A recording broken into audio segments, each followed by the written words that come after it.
ክርስቶስ ተንሥአ እሙታን በአብይ ኃይሉ ስልጣን አሰሮ ለሰይጣን አጋዞ ለአዳም ሰላም ይዜሰ ኮነ ፍስሐው ሰላም። እንኳን ለብርሃነ ትንሣኤውና ለዳግማይ ትንሣኤ በዓል በሰላም አደረሳችሁ። አሁን ያቀረብነው ሰላምታ የትንሣኤ ሰሞን ሰላምታ ነው። በዓለም ሁሉ ያሉ ክርስቲያኖች የየራሳቸው የትንሣኤ ሰላምታ አላቸው። ኢትዮጵያ ኦርቶዶክስ ተዋሕዶ ቤተክርስቲያን ክርስቶስ ከሙታን ተነሳ በታላቅ ኃይልና ስልጣን ሰይጣንን አሰረው አዳምን ነፃ ወጣው ሰላም ከእንግዲህ ሆነ ደስታና ሰላም እያለች ሰላምታ ታቀርባለች። ግሪካውያን ግብፃውያን ደግሞ የየራሳቸው ሰላምታ አላቸው። ክርስቶስ አንስቲ አሊቶስ አንስቲ ክርስቶስ ተነሳ በእውነት ተነሳ እየተባባሉ የትንሣኤ ሰላምታ አላቸው። ይህ ሰላምታ ክርስቶስ መነሳቱን በየዕለቱ እንድናስታውስ የሚያደርግ ሰላምታ ነው። ለዚህ ያደረሰን አምላካችን ስሙ የተመሰገነ ይሁን። የዛሬው ዕለት እንግዲህ በቤተክርስቲያን ዳግማይ ትንሣኤ ተብሎ የሚከበር በዓል ነው። ክርስቶስ እንግዲህ የተነሳው አንድ ጊዜ ነው። ከአንድ ጊዜ በላይ አልተነሳም፣ ወይም ድጋሚ ተነሳ ለማለት አይደለም። በዛሬው ዕለት ሰላምታ የተሰጠበት ዕለት ነው። እንግዲህ ጌታችን ኢየሱስ ክርስቶስ በተሰቀለና በሞተ ጊዜ ሐዋርያት በዝግ ቤት በፍርሃት ተዘግተው ተቀምጠው ነበር። ልክ አሁን እኛ ዛሬ በበሽታ ምክንያት ባለው ወረርሽኝ ምክንያት በፍርሃት በቤታችን እንድንዘጋና እንድንቀመጥ እንደሚታዘዘው እንደሚመከረው ሐዋርያት ደግሞ በወቅቱ በነበረው የአይሁድና የሮማውያን በጣም ጭካኔ የተሞላበት በክርስቲያኖችና በክርስቶስ ተከታዮች ላይ ያደርጉት በነበረው ክፉ ነገር ምክንያት በር ዘግተው ከቤታቸው በፍርሃት ተቀምጠው ነበር እና በሩን በዘጉበት ስፍራ ክርስቶስ ከመካከላቸው ገብቶ ሰላም ለእናንተ ይሁን ብሎ ሰላምታ ከሰጣቸው በኋላ ኑ እዩኝ ብሎ ችንካሩን እንዲያዩ እንዲዳስሱት ቁስሉ እንዲዳስሱ አድርጎ መነሳቱን አሳያቸው። ይህን ባደረገበት ወቅት ግን ከሐዋርያት መካከል ቶማስ የተባለው ሐዋርያ በዚያ አልነበረም። ስለዚህ ክርስቶስ ተነሳ አየነው ብለው ሲነግሩት ካላየሁኝ በስተቀር አላምንም አለ። በአንድ ወገን የሰዱቃውያን ወገን ስለሆነ ነው ይላሉ ሊቃውንት። ሰዱቃውያን ትንሣኤ አያምኑም። ስለዚህ ቶማስም የክርስቶስን ትንሣኤ ለማመን ተቸግሮ ነበር ይባላል። በሌላ መልኩ ግን ሌሎች ሐዋርያት ክርስቶስን አየነው ተነሳ ብለው ሲያስተምሩ እሱ ወንድሞቼ አይተውታል ብሎ በምስክር ከሚናገር በግልጽ አይቻለሁ ቢል ይሻላል እና ካላየሁኝ አላምንም አለ። በዛሬው ዕለት ማለት ክርስቶስ በተነሳ በሳምንቱ በዝግ ቤት ተቀምጠው ሳለ ከመካከላቸው ተገኝቶ ሰላም ለእናንተ ይሁን አላቸው። ቶማስንም ሳያዩ ያመኑ ብፁዓን ናቸው፣ ያመንክ እንጂ ያላመንክ አትሁን ብሎ ወደሱ እንዲመጣ አደረገው። ወደ ችንካሬ እጆችን አግባ፣ ወደ ጎኔ አድርግ፣ ተመልከተኝ እኔ ነኝ አለው። እንዳለውም በነካው ጊዜ ጌታዬ አምላኬ ብሎ ክርስቶስን አምላክነቱን ጭምር መስክሮ የተናገረበት ዕለት ነው ዳግማይ ትንሣኤ ብለን በዛሬው ዕለት የምናከብረው። እንግዲህ በዚህ በትንሣኤ ሰሞን ቤተክርስቲያን የተነሳበትን ዕለት ጀምሮ ለ50 ቀናት ነው የክርስቶስን ትንሣኤ የምታከብረው። ያን 50 ቀን ግን እንደ አንድ ቀን ነው ቤተክርስቲያን የምትቆጥረው፣ ልክ ዛሬ እንደተነሳ ዕለት ማለት ነው። በዚህ ምክንያት ለሚመጡት 50 ቀናት አርብም ረቡዕም ሳይቀር አይጾም፣ ጾም የለም። ጾም የማይጾመው ከዚህ በፊት ጾመዋልና ተጎድተዋል አሁን ትንሽ ይጠገኑ ተብሎ አይደለም። ዓላማው ምንድነው? ይህን ቀን እንደ መንግስተ ሰማያት ሕይወትና እንደ አንድ ቀን ስለሚታይ በዚህ 50 ቀን ውስጥ መጾም ማለት በትንሣኤ ዕለት እንደ መጾም ተደርጎ ስለሚቆጠር ነው እና ይህ ወራት አንድ ነው። እንግዲህ የሚሰበከው ምስባክ ከትንሣኤ ዕለት የተሰበከው ምስባክ በዛሬው ዕለት ይሰበካል። በመዝሙረ ዳዊት መዝሙር 77 ላይ እግዚአብሔር ከእንቅልፍ እንደሚነቃ ተነሳ፣ የወይን ስካር እንደተወው እንደ ኃያል ሰው የሚል ቃል አለ። ይህንን ዲያቆናት በዜማ በቅዳሴ መካከል ያዜሙታል። የክርስቶስን ትንሣኤ አስመልክቶ ከተነገሩ ትንቢቶች አንዱ የዳዊት መዝሙር ላይ ያለው መዝሙር 77:65 ላይ እግዚአብሔር ከእንቅልፍ እንደሚነቃ ተነሳ፣ የወይን ስካር እንደተወው እንደ ኃያል ሰው የሚለው ነው። እንግዲህ የክርስቶስ ትንሣኤ እና ሞት በዳዊት መዝሙር እንቅልፍና ስካር ተብሎ ተጠርቷል። እግዚአብሔር ከእንቅልፍ እንደሚነቃ ተነሳ ሲል የክርስቶስን መሞት እንቅልፍ ብሎታል። እንግዲህ ሞት በመጽሐፍ ቅዱስ በክርስቶስ ብቻ አይደለም፣ በአጠቃላይ እንቅልፍ ተብሎ ይጠራል። ሞት እንቅልፍ ተብሎ የሚጠራባቸው ብዙ ምክንያቶች አሉ። እንደው የተወሰኑትን ለማንሳት አንድ ሰው እንቅልፍ አለመተኛት አይችልም። በህይወት ዘመናችን ከምንኖረው እድሜያችን የሚበዛውን ተኝተን ነው የምናሳልፈው። ሰው ለአንድ ቀን ለሁለት ቀን እንደምንም ታግሶ አለመተኛት ይችል ይሆናል እንጂ ጭራሽ ሳይተኛ መኖር አይችልም። ሳይሞትም መቀጠል አይችልም። ከኛ አቅም በላይ ነው። የምንተኛውም የምንነሳውም በእግዚአብሔር ፈቃድ ነው። ሰው በፈለገ ሰዓት እንቅልፉን ማምጣት አይችልም። በፈለገ ሰዓት ከእንቅልፉን መንቃት አይችልም።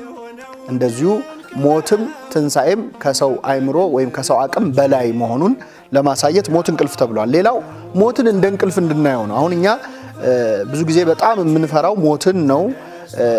ለምን? በቃ የመጨረሻ አድርገን ስለምናየው። በመንፈሳዊ አይን ሞት ጅማሬ ነው እንጂ ፍጻሜ አይደለም። የዘላለማዊ ሕይወት መጀመሪያ ነው። ልክ አንድ ሕፃን ልጅ ከእናቱ ማህፀን እንደሚወጣው ከምድር ማህፀን ደግሞ የምንወጣው በሞታችን ቀን ነው። ስለዚህ ለዘላለማዊ ሕይወት የልደት ቀን ይባላል። የበርዝዴይ ፎር ኢተርናል ላይፍ ይባላል። ለዘላለማዊ ሕይወት የምትወለድበት ቀን ማለት በዚህ ምድር ላይ የምትሞትበት ቀን ነው። ስለዚህ ሞትን እንቅልፍ ብሎ መጽሐፍ ቅዱስ ደጋግሞ ጠርቶታል። ሌላው ሰዎች ሲሞቱብን ከጎናችን ወንድምታችን አባት እናታችን ሲለየን በሞት እንዴት ማየት እንዳለብንም ለማሳየት መጽሐፍ ቅዱስ ሞትን እንቅልፍ ብሎ ጠርቶታል። ለምሳሌ አንድ ሰው እንቅልፍ ቢተኛ ወይኔ ተኛ ብለን አናለቅስም። ደረታችንን አንደቃም፣ ጸጉራችንን አንነጭም፣ ጥቁር አንለብስም። ለምን? የተኛው ሰው ከእንቅልፍ መነሳቱ አይቀርም ብለን ስለምናስብ። የሞተም መነሳቱ አይቀርም። ምናልባት በእንቅልፍ ደረጃ ፍጥነት ላይ ኖረው ይችላል እንጂ። ስለዚህ ቅዱስ ጳውሎስ በተሰሎንቄ መልእክቱ አንቀላፍተው ስላሉት ተስፋ እንደሌላቸው እንዳታዝኑ፣ ምክንያቱም የተኛ ይነሳል ብላችሁ እንደምታስቡ የሞተም ይነሳል ብላችሁ አስቡ ብሎ ተናግሯል። በዚህ ምክንያት ሞት እንቅልፍ ተብሎ ተጠርቷል። የክርስቶስ ሞት በተለይ እንቅልፍ ይመስላል። ለምንድን ነው? እንግዲህ አባቶቻችን ይህንን ምስባክ በትንሣኤ ዕለት ሲያሰብኩ ምክንያታቸው የክርስቶስ ሞት ከእንቅልፍ ጋር በትክክል ስለሚያያዝ ነው። በስጋው ቢሞትም በመለኮቱ በመንፈስ ሕያው ነበር ክርስቶስ። የክርስቶስ ሞት እንቅልፍ እንዲባል አንዱ ምክንያት ክርስቶስ በስጋው ቢሞትም በመለኮቱ ሕያው ነው። በስጋ ሞተ፣ በመንፈስ ግን ሕያው ሆነ ተብሏል እና እንደውም ከመጀመሪያው እንቅልፍ ተኚ ሰው ከአዳም ታሪክ ጋር በዚህ ማገናኘት እንችላለን። አዳም በገነት መካከል ተኝቶ ነበረ። የመጀመሪያውን እንቅልፍ ተኛ ይላል ቅዱስ ኤፍሬም ሶርያዊ በኦሪት ዘፍጥረት ትርጓሜው እና አዳም ተኝቶ እያለ ከጎኑ አጥንትን አንስቶ ሔዋንን ፈጠራት። ከዚያ በኋላ አዲስ ሕይወት ተተካ ማለት ነው። ከአዳም ጎን ሔዋን ተገኘች። ይህ የመጀመሪያው አዳም ታሪክ በዕለተ ዓርብ ተፈጽሟል። ለሁለተኛው አዳም ለክርስቶስ ማለት ነው።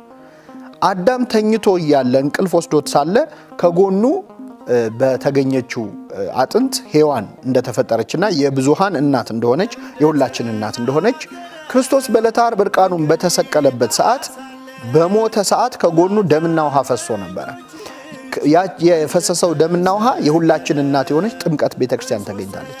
ስለዚህ የክርስቶስ ሞት እንቅልፍ ተብሎ ተጠርቷል። ሁለተኛው ስካር ተብሎ ተጠርቷል። እግዚአብሔር ከእንቅልፍ እንደሚነቃ ተነሳ፣ የወይን ስካር እንደተወው እንደ ኃያል ሰው ይላል። የክርስቶስ ሞት ለምንድን ነው ስካር ተብሎ የተጠራው ሲባል ክርስቶስ እንግዲህ ሰክሮ ጠጥቶ አይደለም። ይህም ከሌላው የመጽሐፍ ቅዱስ ታሪክ ጋር ይገናኛል። በመጽሐፍ ቅዱስ የመጀመሪያውን ስካር የምናገኘው የኖህ ታሪክ ላይ ነው። ጻድቁ ኖህ እንደምናውቀው በጥፋት ውሃ ዓለም ሊጠፋ ነበረ። ዓለም ሊጠፋ ሲል መርከብ ስራ ተባለ፣ ሰራ። እንግዲህ ምንም እንኳን እግዚአብሔር ያመጣው መቅሰፍት ቢሆንም የጥፋት ውሃው ግን ከዛ መቅሰፍት ለመዳን ወደ መርከብ ግቡ የሚል አዋጅ ታውጆ ነበር።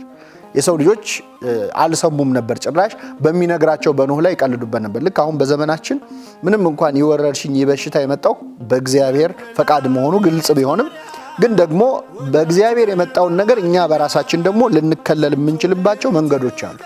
በኖህ ዘመን መርከብ ስሩ ነበር የተባለው። አሁን ደግሞ እጃችሁን ታጠቡ፣ ከቤታችሁ ቆዩ፣ እንዲያድርጉ እንዲያታድርጉ የሚሉ ነገሮች አሉ። በዚህ እንደሚቀልዱ ሰዎች በኖህ ዘመንም ቀልደውበት ነበር። የመጀመሪያው ያልተሳካለት ሰባኪ ነው ኖህ። እንግዲህ ከዚህ በኋላ የጥፋት ውሃ መጣ። በጥፋት ውሃ እሱና ቤተሰቡ ዳኑ፣ ሌላው ዓለም ጠፋ ማለት ነው። ከዛ ከጥፋት ውሃ በኋላ ኖህ በምድር ላይ ገበሬ ሆነ፣ ወይን ተከለ፣ ጠመቀ፣ ጠጣ ይላል። ሲጠጣ ሰከረ ይላል። እንግዲህ ኖህ እንደው የለመደ ሰካራም ሆኖ አይደለም፣ ግን ጠጥቶ ማቅሰው ገና ሲቀምስ እንደው ከአቅሙ በላይ እንደሚሆነው ኖህ እርቃኑን እስኪሆን ድረስ ሰከረ። ስለዚህ እርቃኑን ጥሎ ወደቀ። እርቃኑን ጥሎ በወደቀ ጊዜ ልጆቹ መጥተው የኖህን እርቃን መሆን መመልከት ጀመሩ። የመጀመሪያ ያየው ካም የተባለ ልጁ ነው። አይቶ ሳቀበት። ወንድሞቹን ሄደና ኧረ አባታችሁ እርቃኑን ሆኗል ብሎ በቀልድ በፌዝ መልክ አሳያቸው። እነሱ ግን አይናችን የአባታችንን እርቃን አያይም ብለው ልብሳቸውን ነጠላቸውን ጫፍ ጫፉን ይዘው ወደ ኋላ ሄደው የአባታቸውን እርቃን ሸፈኑት ይላል። ኖህ ሲነቃ እርቃኑን የሸፈኑትን መረቃቸው፣ እርቃኑን የገለጠውን ካም ረገመው። እንግዲህ ታሪክ ወደ ክርስቶስ ስናመጣው በትክክል ኖህ የክርስቶስ ምሳሌ ነበረ። ኖህ ጠጥቷል፣ ሰክሯል። ክርስቶስ ሰከረ ይባላል፣ ግን የሰከረው በመጠጥ አይደለም፣ በሰው ልጅ ፍቅር ነው። ኖህ የጠጣው ጠጅ ነው፣ ክርስቶስ ግን የጠጣው ጽዋ ሞት ነው። አባቶ ብትወድስ ይቺ ጽዋ ከኔ ትለፍ፣ ነገር ግን ያንተ ፈቃድ ይሁን እንጂ የኔ አይሁን ብሎ በዕለተ ሐሙስ ጸልዮ በዕለተ ዓርብ የጠጣው ጽዋ ሞትን ጽዋ ነው። ስለዚህ ኖህ በመጠጥ ጽዋ ጠጥቶ እንደሰከረ ክርስቶስ ደግሞ በሰው ልጅ ፍቅር እርቃኑን በመስቀል ላይ ተሰቀለ። ኖህ እርቃኑን በሆነ ጊዜ ካም መጥቶ እንዳፌዘበት አይሁድ የክርስቶስን እርቃን እያዩ መጥተው ዘበቱበት፣ ራስህን አድን እያሉ ቀለዱበት። ሴምና ያፌት የኖህ እርቃንን እንደሸፈኑ ደግሞ ፀሐይ፣ ጨረቃ፣ ከዋክብት የክርስቶስን እርቃኑን ሸፍነውታል። ፀሐይ ጨልማለች፣ ከዋክብት ጨልመዋል፣ ጨረቃ ደም መስላለች ማለት ነው። ስለዚህ የክርስቶስ ሞት እንቅልፍና ስካር ተብሎ የተጠራው በዚህ ምክንያት ነው ማለት ነው። እግዚአብሔር ከእንቅልፍ እንደሚነቃ ተነሳ የተባለው ለዚህ ነው። እንግዲህ ክርስቶስ ተነስቷል። ከሱም በፊት ከሱም በኋላ ከሞት የተነሱ ሰዎች አሉ። በመጽሐፍ ቅዱስ ብዙ ከሞት የተነሱ ሰዎች አሉ። የጊዜ ነገር ነው እንጂ ሁላችንም ከሞት እንነሳለን። የሙታንም መነሳት ተስፋ እናደርጋለን። የክርስቶስን ሞት ግን ከሌሎች ትንሣኤዎች ሁሉ ምንድን ነው የሚለየው ስንል ቅድም በመግቢያ ላይ ሰላምታ ስናቀር ክርስቶስ ተንሳ እሙታን በአብይ ኃይሎ ስልጣን ብለናል። በታላቅ ኃይልና ስልጣን ተነሳ ማለት ነው። ማንም ሰው በራሱ ፈልጎ የተነሳ የለም። ያስነሳቸው አሉ፣ አስነሽ የሚፈልጉናል። ክርስቶስ ግን ራሱ ነው የተነሳው። የመጀመሪያው ነገር ይሄ ነው። ሁለተኛው ክርስቶስ የተነሳው ድጋሚ ላይሞት ነው። በመጽሐፍ ቅዱስ ላይ ያሉ የሞቱና የተነሱ ሰዎች ግን ቆይተው ሞተዋል፣ ድጋሚ ሞተዋል። ተነስተው ሕያዋን ሆነው አልቀሩም። ክርስቶስ ግን ዘላለማዊ ትንሣኤ ነው፣ የማይደገም ትንሣኤ ነው። አንድ የተነሳ ድጋሚ አይሞቱም፣ ሞት የሌለበት ትንሣኤ ነው። ለዚህ ነው መጽሐፍ ቅዱስ ላይ ያሉትን ከሞት የተነሱ ሰዎች ስናያቸው ስምንተኛው ነው ክርስቶስ፣ ስምንተኛው ላይ ነው ያለው። ከሱ በፊት 7 ትንሣኤዎች እናገኛለን፣ ከኦሪት ጀምሮ ማለት ነው። የሱነማይቷ ሴት ልጅ፣ የሰራፕቷ መበለት ልጅ፣ ከዚያ ኤልሳ ከሞተ በኋላ በአጽሙ ያስነሳው ልጅ፣ ክርስቶስ ያስነሳቸው 3 ሰዎች አሉ። ከዛ በኋላ ደግሞ በዕለተ ዓርብ እሱ በሞተ ጊዜ ያስነሳቸው አሉ፣ ከመቃብር የተነሱ በመስቀሉ ተአምራት ማለት ነው። 8ኛው ግን ክርስቶስ ነው። 8 ቁጥር በነገረ መለኮት እይታ ሲታይ የዘላለም ሕይወትን የሚያሳይ ነው። ከሰንበት በኋላ ያለው የዘላለም ሕይወትን የሚያሳይ ቁጥር ነውና የክርስቶስ ትንሣኤ ሞት የሌለበት ትንሣኤ ነው ማለት ነው። እንግዲህ ክርስቶስ በዚህች ምድር ላይ በተመላለሰበት ጊዜ ከሞት ያስነሳቸው ሰዎች አሉ። በዕለተ ዓርብ ከማስነሳቱ በፊት በማስተማሩ ጊዜ 3 ሰዎችን ከሞት አስነስቷል። በስምና በታሪክ በትክክል የተጻፉ ሰዎች 3 ሰው ብቻ ያስነሳው አቅቶት አይደለም። እሱ እግሩ እንደረገጠ ምድር ላይ ያሉት ሙታን በሙሉ ማስነሳት ይችላል። ግን አመጣጡ ከሁለተኛው ሞት ሊያድነን ነው እንጂ ከዚህኛው ሞት አይደለም። ይሄኛው ሞት ወደዛኛው ዓለም መሸጋገሪያ ነው እንጂ መቅረት ያለበት ነገርም አይደለም። እንደውም የምሕረቱ አካል ነው። በዚህ በሚፈርስ በሚበሰብስ አካል እድሜ ልክ ከምንኖር ሞት የሚባል ነገር አምጥቶ ወደ ዘላለማዊ ሕይወት ሊያመጣን እግዚአብሔር ለምሕረቱ ያደረገው ነገር ነው እና ክርስቶስ 3 ሰዎችን ያስነሳው። የመጀመሪያ ያስነሳው የ12 ዓመት ሕፃን ልጅ ነች። ኢያኢሮስ የሚባል የመቶ አለቃ ሰው ልጅ ነች። የ12 ዓመት ልጅ አስነሳ። ሌላው ወጣት ደግሞ አስነሳ። ገና በወጣትነት እድሜ ላይ ያለ በ10ዎቹ እድሜ ላይ ያለ የአንዲት መበለት ሴት ናይን በሚባል ስፍራ የአንዲት መበለት ሴት ልጅን አስነሳ። 3ኛው ደግሞ በጎልማሳነት እድሜ ያለውን አልዓዛርን አስነሳ። እንግዲህ እነዚህ 3 ትንሣኤዎች ክርስቶስ ማለት የፈለገው ነገር ስላለ ነው 3ቱን መርጦ በትንሣኤ ያሳየን። በእድሜ ሕፃኑንም አስነስቷል፣ ወጣቱንም አስነስቷል፣ ጎልማሳውንም አስነስቷል። በዕለተ ትንሣኤ ምን አይነት ትንሣኤ እንደምንነሳ በሁሉም እድሜ ያሉ እንደሚነሱ ያሳያል። በትንሣኤው የተገኘው ደስታ ስናየው በሕፃኗ መነሳት አባቷ ተደሰተ፣ በወጣቱ ልጅ መነሳት እናቱ ተደሰተች፣ በአልዓዛር መነሳት ደግሞ እህቶቹ ተደሰቱ። ስለዚህ በዕለተ ትንሣኤ አባት በልጁ ትንሣኤ፣ እናት በልጇ ትንሣኤ፣ ወንድም በእህቱ፣ እህት በወንድሟ ትንሣኤ የሚደሰቱበት ቀን እንደሚመጣ ለማሳየት ራሱ ክርስቶስ ትንሣኤ መሆኑን ለማሳየት 3 ትንሣኤዎችን አደረገ። የሚገርመው የትንሣኤዎቹም ሁኔታ በጣም የተለያየ ነበር። መጀመሪያ ያስነሳት የ12 ዓመት ልጅ ኢያኢሮስ የሚባል የመቶ አለቃ ልጅ ልጄን አስነሳልኝ አድንልኝ ብሎ ላከው። ጠየቀው ክርስቶስን። እሺ ብሎ ክርስቶስ ወደ ቤቱ መጣ። መንገድ ላይም 12 ዓመት ደም ይፈሳት የነበረችውን ሴት ፈውሶ እግረ መንገዱን መጣ ክርስቶስ። እዛ ቤት ሲደርስ ግን ሰዎች እያለቀሱ ወጥተው በቃ ልጅህ ሞታለች፣ መምህሩን አታድክመው አሉት። ሞታለች፣ ከዚህ በላይ በቃ ጊዜ አታጥፋ አሉት። ክርስቶስ ግን አልሞተችም ተኝታለች እንጂ አለ። ለሱ እንቅልፍ ነው ሞት። እንግዲህ ለክርስቶስ ሞት እንቅልፍ ቅድም ብለናል። ሁለተኛ እኛ ሰው የተኛ ሰው ለመቀስቀስ ከምናደርገው ጥረት እሱ የሞተ ለማስነሳት ይቀለዋል። እኛ ቢያንስ የተኛን ሰው ለመቀስቀስ ብዙ ተግትገን ነው የምናስነሳው። ለክርስቶስ ግን የሞተን ተነስ ቢል ማስነሳት ይችላል፣ ነክቶ ማስነሳት ይችላል። ስለዚህ ተኝታለች አለ፣ አስወጣቸው። እናትና አባት ከ3 ደቀ መዛሙርቱ ጋር ይዞ ገባ። ከዛ ተነሽ አላት፣ ወዲያውኑ ተነሳች። ምግብ ስጧት አለ፣ በላች ማለት ነው። እንግዲህ ለእሷ ለቅሶ የተነፈረ ንፍሮ የበላች ልጅ ነች ማለት ነው። በ12 ዓመቷ ከሞት አስነሳ። ቤት ውስጥ እያለች ነው ያስነሳት። ሁለተኛ ያስነሳው ልጅ ደግሞ ሊቀብሩት መንገድ ላይ ይዘውት ሲሄዱ ከከተማ ሲወጡ ቀባሪዎቹ አሉ። እናቱ ከኋላ እየተከተለች እያለቀሰች ነበር። ክርስቶስ ከመንገድ አስቆማቸው። እድለኛ ሟች ነው። ትንሣኤ መንገድ ላይ ጠበቀው። ክርስቶስ ትንሣኤ ነው፣ ሕይወት ነው እና እናቱ እያለቀሰች ቀባሪዎቹ እየተከተሏት ሲሄዱ ከመንገድ አስቆሞ ተነስ አለው፣ ዳሰሰው፣ ተነሳ ይላል። ይህ ሁለተኛው ትንሣኤ። ሶስተኛው ትንሣኤ የአልዓዛር ነው። የአልዓዛር ደግሞ ከተቀበረ 4 ቀኑ ነበር። ድንጋዩን አንሱት አላቸው። ኧረ ይሸታሃል ጌታ ሆይ 4 ቀን ሆኖታል እያሉት አስነሳው እና አልዓዛር ውጣ አለው፣ ከነመግነዙ ወጣ ይላል። እነዚህ 3 ታሪኮች በእኛ ሕይወት ውስጥ ትርጉም ስላላቸው ነው፣ መልእክት ስላላቸው ነው ያነሳሁት። እንግዲህ ትንሣኤ ሲባል የግድ ከሞት ብቻ አይደለም። ሞት 3 አይነት ነው። አንደኛው ሰው እዚህ ምድር ላይ ያለ የሚሞተው ሞት አለ።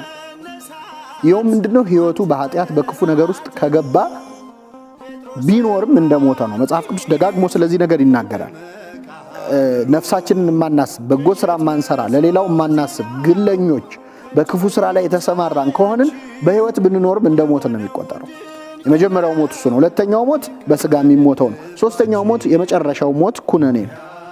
ከነዚህ ሞቶች ውስጥ የመጀመሪያው ሞት ብዙዎቻችን ይመለከታል። የሞተ አኗኗር ሊኖር አሁን የበሽታ መጥቶ እንደዚህ ትንሽ ልባችን ተመለሰ እንጂ ከመኖር የማይቆጠር አኗኗር ነበር የኖርን የነበረው። እርስ በርስ የነበረን ግንኙነት እጅግ በጣም የሚያሳፍር ነበረ።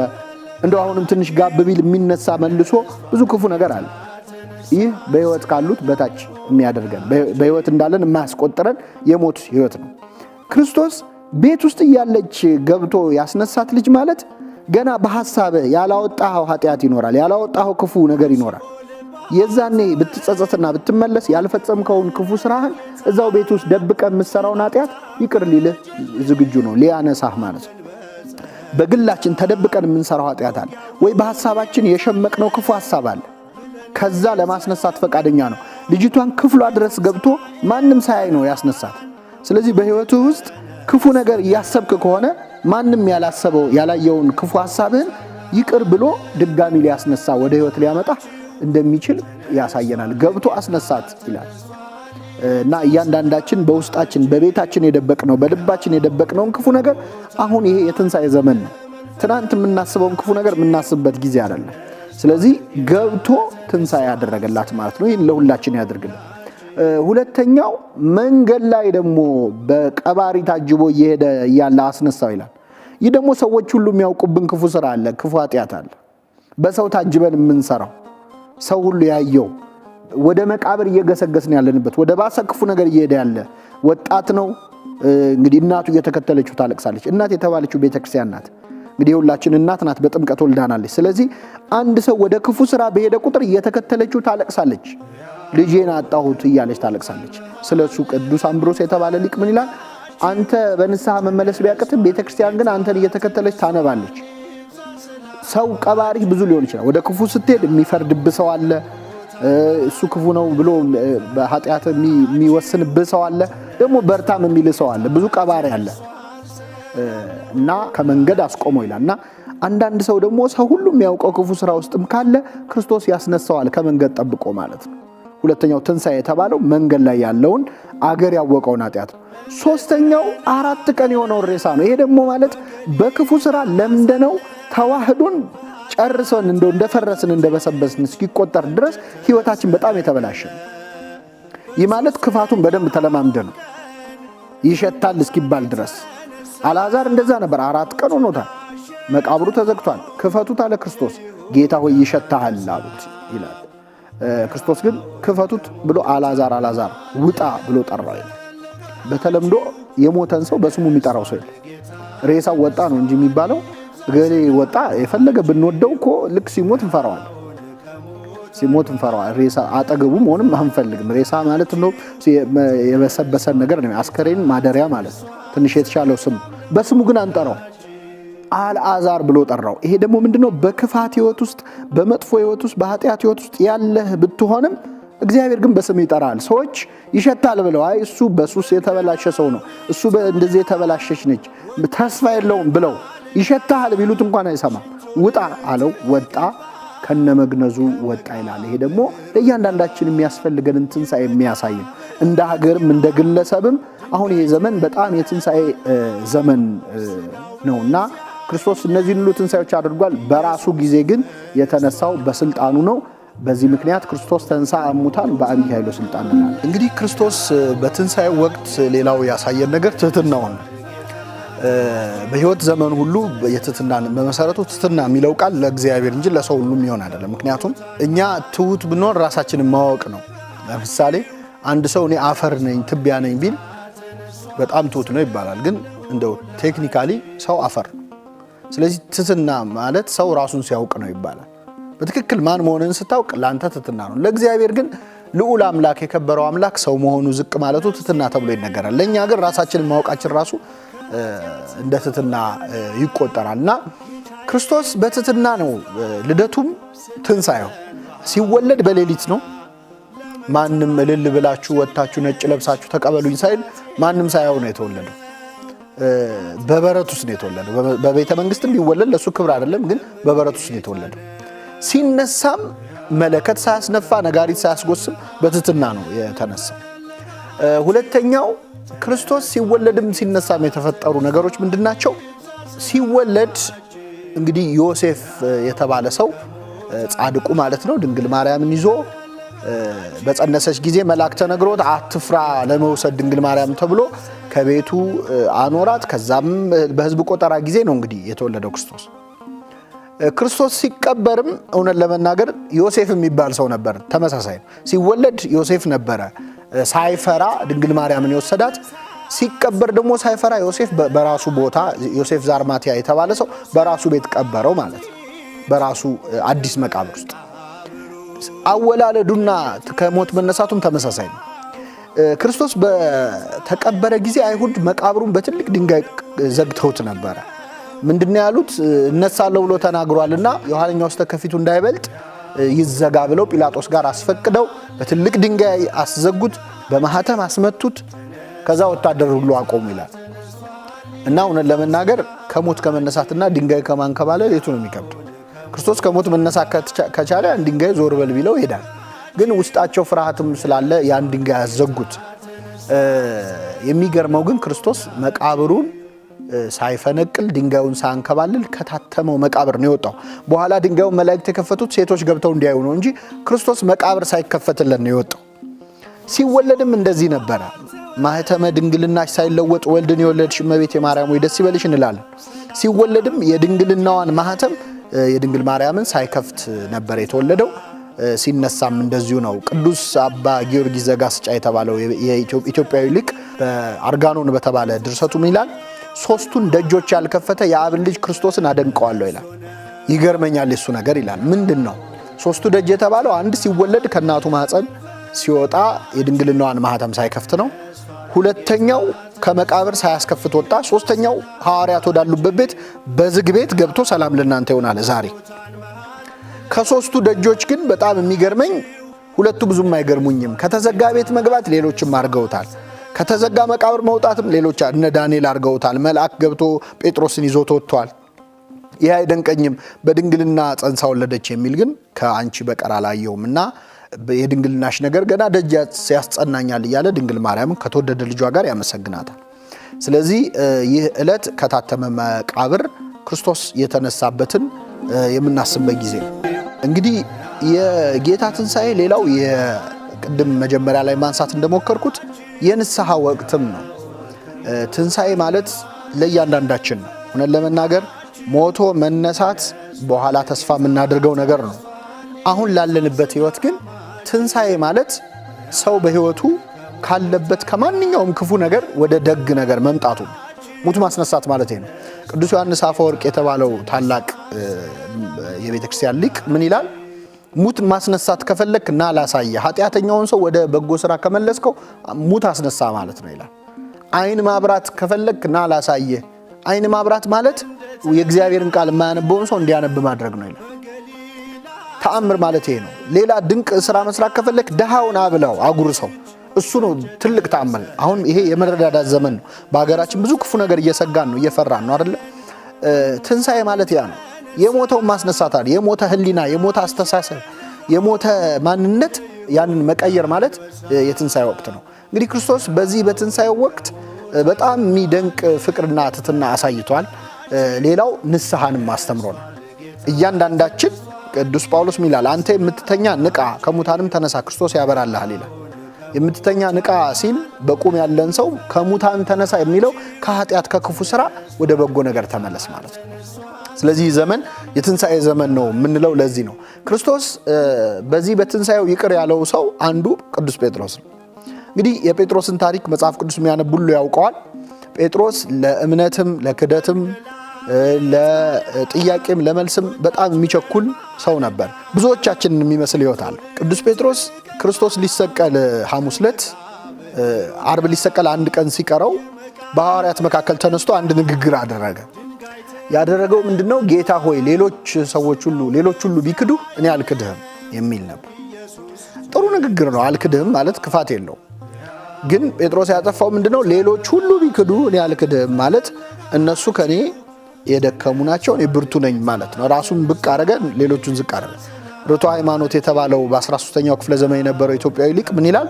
ጴጥሮስ ሆይ እኔም አልክድህም ወንድሞቼም አይክዱም ብትል ምን አለበት? አንተ ግን ራስህን ብቅ እነሱን ዝቅ አደረግ። ስለዚህ እነሱ ሳይክዱት አንተ ካድከው ይላል። እና ጴጥሮስ በፍጹም አልክድህም አለ። ክርስቶስ ዶሮ ሳይጮህ 3 ትክደኛለህ አለው። እሱ ግን ምን ሲደረግ አለ ማለት ተገዘተ። ከዚህ በኋላ ክርስቶስ ሲያዝ ጴጥሮስ ፍቅሩን ለመግለጽ ጥረት አደረገ።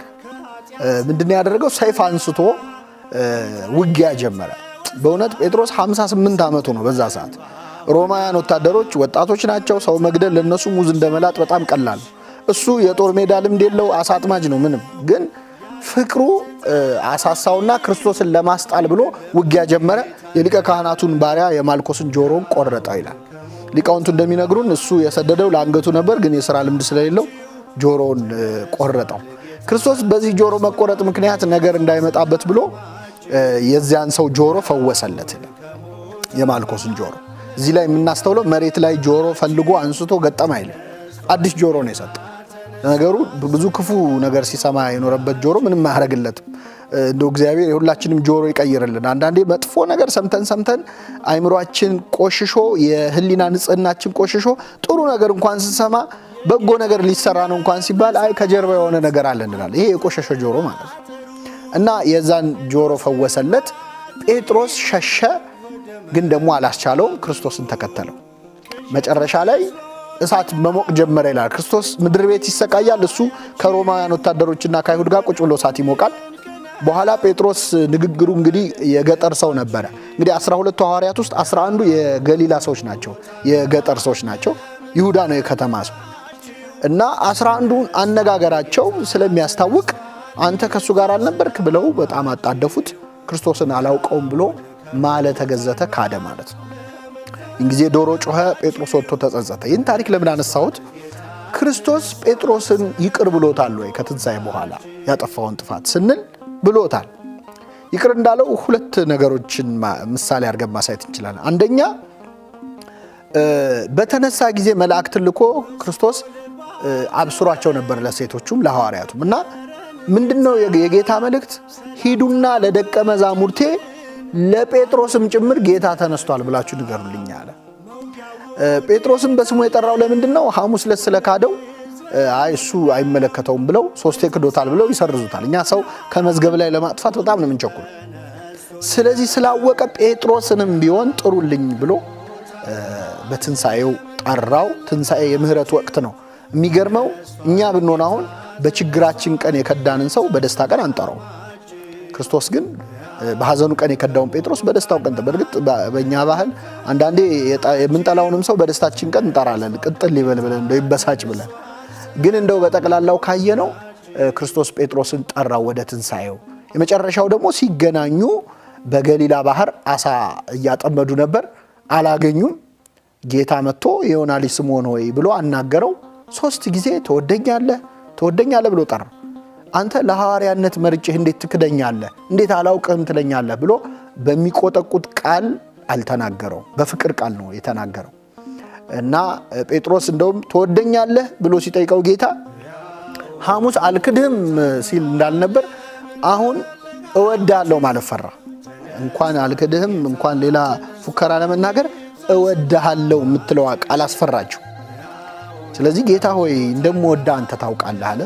በጎቼን ጠብቅ፣ ግልገሎቼን ጠብቅ፣ ጠቦቶቼን አሰማራ ብሎ የበለጠ ሾመው እና ቂም በቀል መተው እንዳለብን ትናንትና እንዲያርጎኛል ትናንት እንዲያርጋኛለች ብለን ሁኔታዎች ሲመቻቹልን ሰዎችን የምናጠቃ ያስታወስን። እንግዲህ ትንሣኤ ስቅለት ሲባል ተግባራዊ ይሁን ከተባለ የኛ ህይወት ላይ ነው።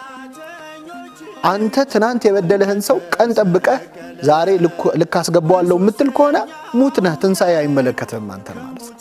ክርስቶስ ጠብቆ መበቂያ አይደለም ያደረገው። ጠብቆ ጴጥሮስን አላሸማቀቀውም። የይቅርታ የምህረት ዘመን ነውና እግዚአብሔር ይህንን ነገር ለኛ ያመጣው ለዚህ ነው። ትንሣኤውን ካሰብን አይቀር ይህን የምትሰሙ ሰዎች ምናልባት የሆነ የተቀየማችሁት ሰው ሊኖር ይችላል። የሆነ ማታናግረው ሰው አይ የሱ እንኳን በቃ የሱ ነገር ምንለው ሰው ይኖራል። በጣም ምንጠላው ሰው፣ ምንመረርበት ሰው እንደዚህ ሆነ እንዴት ትንሣኤ እናከብራለን?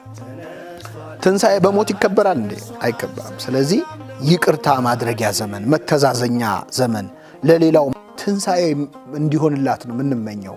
ትናንት የነበሩ ክፉ ነገሮችን ማድረግ ማንቀጥልበትና አዲስ ህይወት የምንጀምርበት ትንሣኤ ማለት ያ ነው።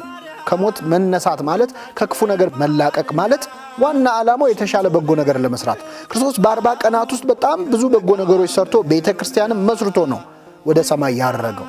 ስለዚህ እግዚአብሔር ቢያስነሳን ደግሞ ከበሽታውም ከችግሩም ቢያስነሳን የሌላ የነበሩ ክፉ ነገሮቻችንን አራግፈን የምንነሳበት ዘመን እንዲሆን ነው የምንመኘው። እንግዲህ ዘመነ ትንሣኤን ለእኛም ዘመነ ትንሣኤ ያድርግልን።